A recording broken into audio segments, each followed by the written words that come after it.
ស្ដីអ្នកទាំងអស់គ្នានឹងឯអ្នកទាំងគ្នាថ្ងៃនេះខ្ញុំចង់ចែករំលែកពីរបៀបធ្វើវីដេអូខារ៉ាអូខេតាមរយៈទូរស័ព្ទដៃអញ្ចឹងចំពោះការធ្វើវីដេអូខារ៉ាអូខេតាមរយៈទូរស័ព្ទដៃនេះគឺខ្ញុំប្រើប្រាស់កម្មវិធី2គឺទី1កម្មវិធី SnapTube និងកម្មវិធី KineMaster អញ្ចឹងដំបូងយើងដើម្បីបង្កើតជាវីដេអូខារ៉ាអូខេមួយអញ្ចឹងយើងត្រូវតែមានបទចម្រៀងដែលជាភ្លេងសុទ្ធអញ្ចឹងសួរថាភ្លេងសុទ្ធនឹងយើងបានមកពីណាគឺយើងទៅយកពីក្នុង YouTube តោះអញ្ចឹងយើងទៅយកបទចម្រៀងទាំងអស់គ្នា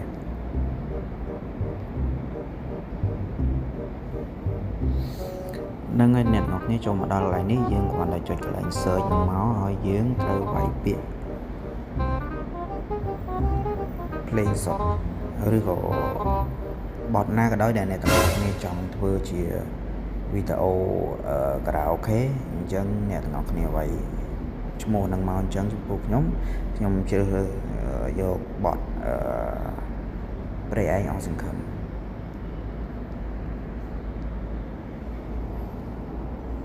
នេះអ្នកទាំងអស់គ្នាអញ្ចឹងយើងយកមកព្រៃឯងអស់សង្ឃឹមភ្លេងសុទ្ធហ្នឹងហើយអ្នកទាំងអស់គ្នាអាចជ្រើសរើសទៅសំឡេងមួយណាដែលអ្នកទាំងអស់គ្នាពេញចិត្តដូចជាសំឡេងរបស់អ្នកខ្លះទៅរបស់គាត់មានបាសបុកខ្លាំងឬក៏ថាសំឡេងព្រោះខ្លាំងតាមអ្វីដែលអ្នកទាំងអស់គ្នាពេញចិត្តអញ្ចឹងអ្នកទាំងអស់គ្នាជ្រើសរើសចុះអញ្ចឹងដើម្បីជាឧទាហរណ៍គឺខ្ញុំជ្រើសរើសយកសំឡេងនេះមួយអញ្ចឹងខ្ញុំយកពាក្យយកចុច option ចុចពាក្យ share copy link អញ្ចឹងយើងបាន link បទចម្រៀងនឹងហើយអញ្ចឹងយើងចូលទៅក្នុងកម្មវិធី SnapTube ដើម្បី copy link បទចម្រៀងអំបញ្ញមិញនេះដើម្បី download វាធ្វើជា MP3 អញ្ចឹងចំពោះការ download ជា MP3 នេះអ្នកទាំងអស់គ្នាប្រើកម្មវិធីណាដែលអ្នកទាំងអស់គ្នាគិតថាស្រួលអ្នកទាំងអស់គ្នាអាចប្រើបានតែចំពោះខ្ញុំគិតថាកម្មវិធី SnapTube នេះវាល្អអញ្ចឹងខ្ញុំ download ក្នុងកម្មវិធីហ្នឹងកម្មវិធីនេះវាមានពាណិជ្ជកម្មបន្តិចដែរអ្នកទាំងអស់គ្នាអញ្ចឹងយើងចប់ពាណិជ្ជកម្មយើងរងចាំបទចម្រៀងហ្នឹងឲ្យវាពេញមកនេះអ្នកទាំងអស់គ្នាអញ្ចឹងបទចម្រៀងនឹងពេញហើយអញ្ចឹងយើងចូលទៅកម្មវិធី KineMaster របស់យើងតែម្ដងអញ្ចឹងយើងយកពាក្យ create new កន្លែងនេះបើសិនជាអ្នកទាំងអស់គ្នាធ្វើវីដេអូដើម្បីផុសទៅក្នុង YouTube អ្នកទាំងអស់គ្នាគួរតែយកកន្លែង aspect radio នេះ16:9អញ្ចឹងខ្ញុំធ្វើវីដេអូខារ៉ាអូខេផុសក្នុង YouTube អញ្ចឹងខ្ញុំយក16:9ចំពោះ project name អ្នកទាំងអស់គ្នាអាចដាក់ឈ្មោះទៅឥឡូវកន្លែងនេះខ្ញុំដាក់ឈ្មោះថាព្រៃឯងអស់សង្ឃឹម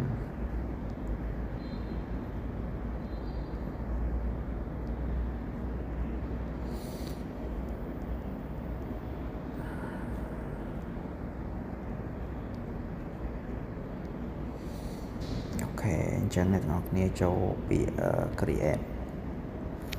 អញ្ចឹងចូលមកដល់កន្លែងនេះចំពោះអ្នកទាំងអស់គ្នាដែលមាន background ហើយអ្នកទាំងអស់គ្នាអាចយកមកដាក់បើសិនជាមិនមានទេអ្នកទាំងអស់គ្នាអាចចូលទៅក្នុងកម្មវិធី Chrome ក៏បាន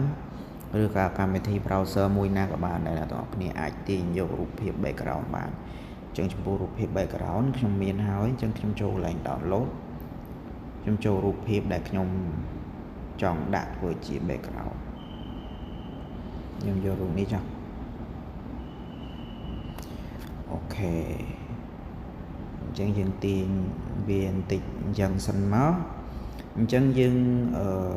រូបភាពហ្នឹងយើងចង់ដឹងថាវាពេញ16:9អត់អញ្ចឹងយើងចូលទៅកន្លែងនេះយើងដាក់យើងយ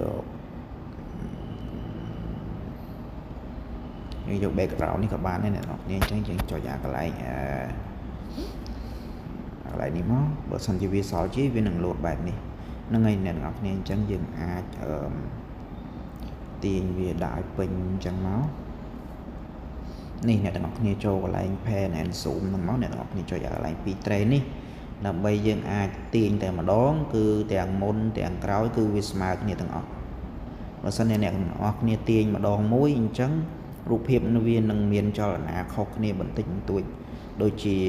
បើសិនជាយើងទាញអាមុនមួយអញ្ចឹងទៅយើងតបមកយើងត្រូវទាញអាបញ្ចប់អញ្ចឹងវាខុសគ្នាអ្នកទាំងអស់គ្នាអញ្ចឹងអ្នកទាំងអស់គ្នាចុចអាកន្លែងសញ្ញាស្មើនេះដើម្បីយើងទាញមកឲ្យវាស្មើគ្នាអញ្ចឹងអ្នកទាំងអស់គ្នាអញ្ចឹងយើងយកវាដាក់ស្មើអញ្ចឹងមកអូខេអញ្ចឹងគឺដល់ពេលដែលយើងត្រូវយកចម្រៀងមកដាក់ដើម្បីបានចម្រៀងមកដាក់គឺយើងត្រូវចុចកន្លែង audio នេះហើយទៅរកកន្លែងដែលយើងបាន download ចម្រៀងចេញពី YouTube ហ្នឹងចេញមកអញ្ចឹងចម្រៀងដែលនៅក្នុង YouTube នេះគឺកន្លែងសងនេះយើងមកអញ្ចឹងបត់យើងមិញគឺព្រែកឯងអស់សង្ឃឹម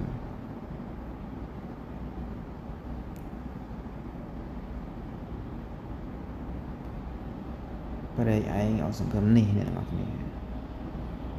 អញ្ចឹងអ្នកទាំងអស់គ្នាចុចអញ្ចឹងមកហើយយើងចុចសញ្ញាបូក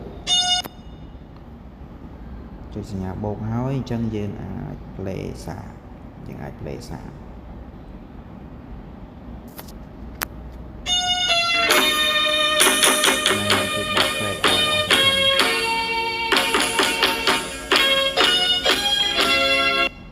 អញ្ចឹងយើងទាញ background យើងឲ្យស្មើជាមួយនឹង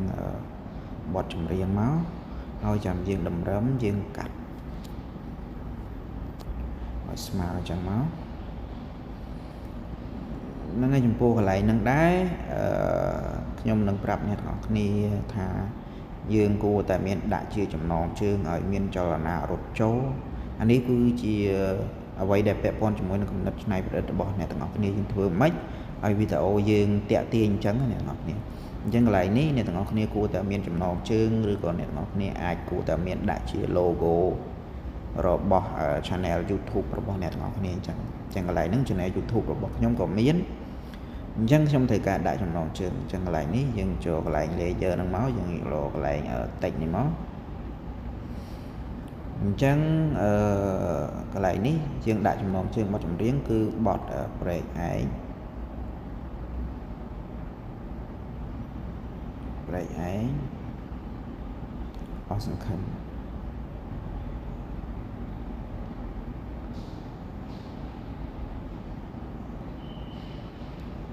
អូខេអញ្ចឹងបានប៉ុណ្ណឹងហើយយើងទាញវាឲ្យស្មើមួយទៀតមកអញ្ចឹងយើងត្រូវចូលកន្លែង font ដើម្បីកំណត់ font វាឲ្យស្អាតអញ្ចឹងចំពោះចំណងជើងការពេញនិយមរបស់ខ្ញុំចូលចិត្តប្រើ font ឈ្មោះថា Moon នេះ font Moon នេះអ្នកទាំងអស់គ្នាហ្នឹងហើយអញ្ចឹងយើងបាន font ហើយអញ្ចឹងយើងត្រូវការតុបតែងវាខ្លះអញ្ចឹងពណ៌ខ្ញុំស្រឡាញ់ពណ៌សអញ្ចឹងបើអ្នកទាំងអស់គ្នាចង់ដូរពណ៌អ្នកទាំងអស់គ្នាអាចចូលដូរនៅក្នុងនេះបានតែចំពោះខ្ញុំចូលចិត្តពណ៌សហើយអ្នកទាំងអស់គ្នាចង់ដាក់តុបតែងចង់ដាក់ពណ៌នៅកែមអក្សរអញ្ចឹងអ្នកទាំងអស់គ្នាដាក់ outline នេះអញ្ចឹងវានឹងលោតចេញកែមអក្សរអញ្ចឹងកន្លែងហ្នឹងខ្ញុំចង់បានកែមអក្សរជាពណ៌ក្រហមចំពោះកែមអក្សរនេះអ្នកទាំងអស់គ្នាអាចបរួមកម្រាស់វាបានអញ្ចឹងតែខ្ញុំអត់បង្រួមកម្រាស់វាទេខ្ញុំយកកម្រាស់ត្រឹម15ហ្នឹងហើយអ្នកនរគ្នាអាចដាក់ស្មោលដាក់ clue បានអញ្ចឹងកន្លែងនេះខ្ញុំថែមស្មោលខ្ញុំដាក់ស្មោលខ្ញុំយកពណ៌លឿងចំពោះ clue នេះចំហាយរបស់ស្មោលនេះអញ្ចឹងខ្ញុំយកពណ៌លឿងដែរអញ្ចឹងវាអាចសរស្អាតអញ្ចឹងវាទាញមកឲ្យស្មើមកចឹងកន្លែងនេះខ្ញុំថែមបន្តិចទៀតខ្ញុំថែមចម្រៀងខារ៉ាអូខេដើម្បីឲ្យអ្នកទាំងអស់គ្នាដើម្បីឲ្យអ្នកមើលក្នុងវីដេអូរបស់យើងដឹងថាយើងធ្វើដើម្បី ផុសវីដេអូជាលក្ខណៈការ៉ាអូខេអញ្ចឹងណាអ្នកទាំងអស់គ្នាអញ្ចឹងយើងបាច់ទៅសរសេរភាសាទៀតទេគឺយើងឈរលើកន្លែងអក្សរដែលយើងសរសេរហើយហ្នឹងយើងចុចត្រេ3នេះយើងយកពាក្យ duplicate ដើម្បី copy អាហ្នឹងឲ្យវាមានមួយទៀតហើយយើងបាច់ពិបាកសរសេរតាមក្រោយអញ្ចឹងយើងបានអាហ្នឹងមួយហើយយើងចូលកន្លែង edit នេះយើងអាចកែវាយើងដាក់ថាចម្រៀងការ៉ាអូខេឬក៏អ្នកនរគ្នាអាចដាក់ភ្លេងសុទ្ធក៏បានអញ្ចឹងអាកន្លែងនេះយើងដាក់ font ដូចជាចំណងជើងវាអត់សូវសមអត់សូវស្អាតអញ្ចឹងកន្លែងនេះខ្ញុំដូរ font វាខ្ញុំដាក់free hand នេះចុះហ្នឹងហើយអញ្ចឹងយើងបរួមឲ្យតូចជាងចំណងជើងមកនេះវាពាក់ព័ន្ធជាមួយគំនិតច្នៃប្រឌិតរបស់អ្នកទាំងអស់គ្នាអាចគិតថាកន្លែងណាស្អាតចឹងទៅចំពោះខ្ញុំគិតដាក់ថាដាក់កន្លែងនេះសមហើយខ្ញុំដូរពណ៌វាមួយដែរពណ៌អញ្ចឹងខ្ញុំអត់ដូរពណ៌អក្សរទេតែខ្ញុំដូរពណ៌កែមអក្សរនេះខ្ញុំយកពណ៌នេះចាស់អូខេអញ្ចឹងអ្នកទាំងអស់គ្នាអាចថែមជា logo ទៀតទៅអញ្ចឹង logo YouTube របស់ខ្ញុំមានស្រាប់ហើយខ្ញុំចូលទៅយក logo ខ្ញុំដាក់ layer ចូលកន្លែង media នេះហើយចូលកន្លែង logo អ្នកទាំងអស់គ្នាធ្វើ logo ទុកក្នុងកម្មវិធីណាទុកក្នុង folder ណាអ្នកទាំងអស់គ្នាអាចចូលទៅយកបានណាអញ្ចឹងចំពោះ logo ខ្ញុំទុកក្នុងកម្មវិធីនេះគ្នាជ្រើសរើសកន្លែងដាក់កន្លែងណាឲ្យសមមកខ្ញុំដាក់កន្លែងនេះអូខេអញ្ចឹងយើងទាញស្មើសិនមកអូខេអញ្ចឹងអ្នកទាំងអស់គ្នាយើងបានប៉ុណ្ណេះហើយប៉ុន្តែយើងសាក play មើលសិនអញ្ចឹងខ្ញុំថាវីដេអូយើងគឺចេញមកវាអត់មានអ្វីដែលតាក់ទាញសោះបើសិនតែអ្នកទាំងអស់គ្នាពេញចិត្តប៉ុណ្ណឹងក៏អូខេអ្នកទាំងអស់គ្នាអាចធ្វើតែប៉ុណ្ណឹងបានតែចំពោះខ្ញុំគិតថាចំពោះ logo ចំពោះចំណងជើងវាគួរតែមានចលនាវាគួរតែមាន animation ចេញខ្លះដើម្បីឲ្យវាមានភាពតាក់ទាញអញ្ចឹងអ្នកទាំងអស់គ្នាអញ្ចឹងចំពោះ logo នេះខ្ញុំចង់ឲ្យវាមានចលនាមុនចូលអញ្ចឹងដើម្បីមានចលនាមុនចូលអ្នកទាំងអស់គ្នាក៏លេខមើលអាកន្លែង1 2 3នេះគឺ in animation អាហ្នឹងគឺកន្លែងចលនាចូលចលនាចាប់ផ្ដើមហើយ out animation នេះគឺចលនាបញ្ចប់អញ្ចឹងខ្ញុំចង់ឲ្យវាចូលខ្ញុំចូលកន្លែង in animation នេះអញ្ចឹងអ្នកទាំងអស់គ្នាអាចជ្រើសរើស style តាមអ្វីដែលអ្នកទាំងអស់គ្នាពេញចិត្តគឺវាមាន style ច្រើនអ្នកទាំងអស់គ្នាតែចំពោះខ្ញុំចង់ឲ្យវាលក្ខណៈជាការទម្លាក់មកចេះហ្នឹងហើយយើងអាចស្រេលបឿនទម្លាក់វាទៅលបឿន animation វាអ្នកទាំងអស់គ្នាយើងចេញមកវិញយើងស្រេកន្លែងអៅនេះហើយគឺពេលដែលវាចប់ទៅវិញវាគួរតែមានចលនាបែបនេះហ្នឹងហើយចំពោះចំណងជើងយើងធ្វើអញ្ចឹងដូចគ្នាដែរមកចំពោះត្រង់កន្លែងនេះខ្ញុំអត់ឲ្យអ្នកទាំងអស់គ្នាតម្រូវត្រូវតែធ្វើតាមខ្ញុំទេបើអ្នកទាំងអស់គ្នាអាចគិតថាអ្វីសមអ្នកទាំងអស់គ្នាមានគំនិតច្នៃប្រឌិតអ្វីផ្សេងដែលគិតថាល្អជាងខ្ញុំក៏ធ្វើចុះប៉ុន្តែកន្លែងនេះគឺខ្ញុំឆ្លាញ់បែបនេះឆ្លាញ់ style បែបហ្នឹងអញ្ចឹងអ្នកទាំងអស់គ្នា